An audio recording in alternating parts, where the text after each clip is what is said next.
Here's a question that has had people take different stances here who watch this channel, and I think this will help towards educating folks on what should really happen. Do you get your Second Amendment rights back after having a felony conviction expunged? Now, for some folks in Indiana, the answer is no, according to the Federal Bureau of Investigation. Now, the Indiana Attorney General said that the FBI, they're wrong, and he came to the defense of some Hoosiers after the Indiana State Police asked him for clarification on their expungement process. Before I jump into that, I want to thank the sponsor of the video, and that is the Sonoran Desert Institute. Many of you out there are like me. I like to repair and modify my own firearms. Many of us do, right? Make some upgrades. And if you're looking for a way to take that hobby to the next level, then check out the Sonoran Desert Institute. The online programs at SDI cover armorist courses, ballistics and woodworking, gunsmithing, different finishes, shooting sports management, and much, much more. Plus, all the tools and materials you'll need for practice are shipped directly to your door. It's never been a better time to get an education that you can actually use on the job, so don't wait. Visit the link down below, sdi.edu/GNG, to learn more and tell them that Guns and Gadgets sent you. Thanks to SDI for sponsoring the channel. All right, guys, the FBI has denied the right of Hoosiers who have successfully had specific categories of felony convictions expunged in Indiana courts from purchasing firearms. An expungement means total deletion from your record, right? Now, yes, many people are going to say, you should always be, held without your rights. You should always be deprived of your rights if you commit a crime. I don't think the forefathers would agree with that. I really don't. Now, each state, it needs to be said that each state has their own list of criminal convictions that can be expunged. What can be expunged in Indiana might not be expunged in Tennessee or in California, etc. And what is eligible for expungement depends on each state, not the Federal Bureau of Investigation. Now, when the Indiana Attorney General, his name is Todd Rokita, he came to the defense, like I said, of Hoosiers' Second Amendment rights in a legal opinion requested by the Indiana State Police regarding the FBI's misunderstanding of Indiana law. Now, before I show you the letter, I want to give you a quick quote from AG Rokita because I liked it. Said, "In Indiana, we believe expungement restores civil rights, including Hoosiers' Second Amendment rights. America values justice and liberty for all, and this includes reinstating the right to vote, hold public office, serve as a juror, and purchase a firearm." Let's get to this quick letter. He sent this to Lieutenant Neil Foreman of the legal counsel for ISP, and he said, "Dear Lieutenant Foreman, the Office of the Attorney General received your request for an official opinion on whether the expungement under Indiana Code restores the civil rights of individuals convicted under certain felonies, including the right to purchase or possess a firearm. Please note the OAG previously issued Official Opinion 2019-6 concerning the restoration of firearm rights under Indiana's expunction statutes. This opinion updates and supplements the Official Opinion 2019-6 and is put forth due to the misapplication of Indiana law by the Federal Bureau of Investigation and is meant to clarify the firearm rights of an individual convicted as a serious violent felon under Indiana Code, who subsequently has that crime expunged." The question: does an expungement restore a felon's firearm rights when convicted of a serious violent felony under Indiana Code? Brief answer: yes, because an expungement restores civil rights with no firearm restrictions. Although Indiana's expungement process is inapplicable to certain felonies, a conviction of official misconduct or a conviction for a crime of domestic violence, Indiana Code blah blah blah, provides that an expungement fully restores a person's civil rights, including the rights to vote, hold public office, serve as a juror, and be a proper person under Indiana law to purchase or possess a firearm. If the legislature intended to create a similar prohibition for serious violent felonies, it could have done so, and the absence of such an exception indicates a legislative intent to restore the civil rights of these individuals. The background: Recently, the OAG has become aware of several instances by the FBI taking a stance contrary to Indiana law and to the detriment of the civil rights of Indiana citizens.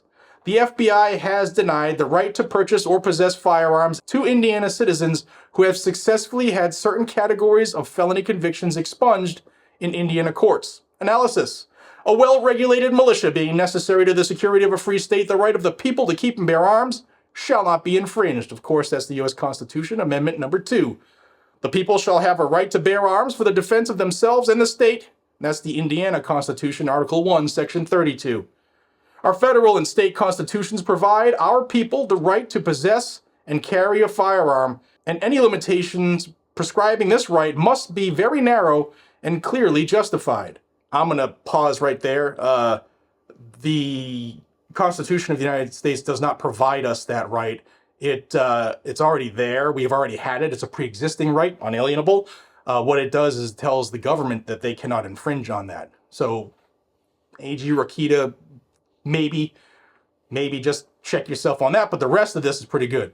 In Indiana, a person who has been convicted of a federal or a state offense punishable by a term of imprisonment exceeding 1 year may not knowingly or intentionally carry a handgun. He or she is not a proper person to carry a handgun under Indiana law. However, a convicted felon may apply for expungement of a felony conviction under Indiana code. Once a felony conviction is expunged, a person's civil rights are fully restored, including the right to vote, to hold public office, to be a proper person under Indiana code, and to serve as a juror. And a person whose record is expunged shall be treated as if the person had never been convicted of the offense. Indiana's expungement process is inapplicable to certain felonies, and if you want, you can pause to see them there. Now, he goes on and says that it's important to know or to recognize what a statute does not say in addition to what it does say, and he says that, the legislature never said that they can't have their rights back, so therefore they get their rights back. We don't make stuff up as we go along. Here's the conclusion. In Indiana, a person who commits a serious violent felony and then has their felony conviction successfully expunged in court must be treated as if they have never been convicted of the offense. With the exceptions statutorily prescribed for certain disqualifying felonies, a conviction of official misconduct or a conviction of a crime of domestic violence, expungement restores all civil rights, including the right to vote, hold public office, to serve as a juror, and to be a proper person under Indiana law to purchase or possess a firearm. If the legislature intended to create a similar prohibition for serious violent offenses, it could have done so. And the absence of such exception indicates a legislative intent to restore the civil rights of these individuals. Sincerely, Todd Rokita, the Attorney General of Indiana. Now I want to hear from you, because I know many of you think differently, but here's what I want you to think about. This is a tough question for everybody. This is one of those ones you got to look deep inside for.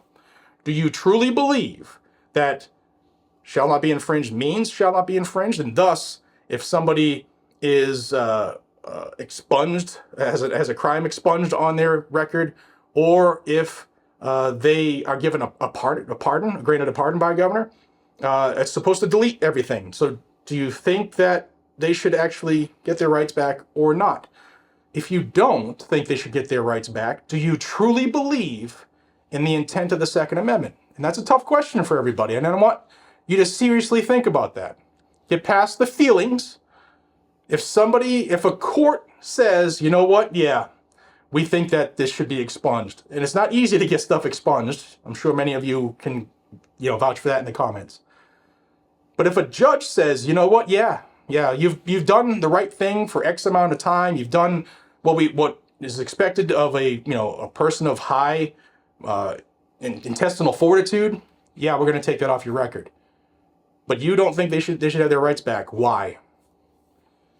Why? Does the individual feeling supersede a court or an attorney general or something like that who's said, yes, that person gets their rights back?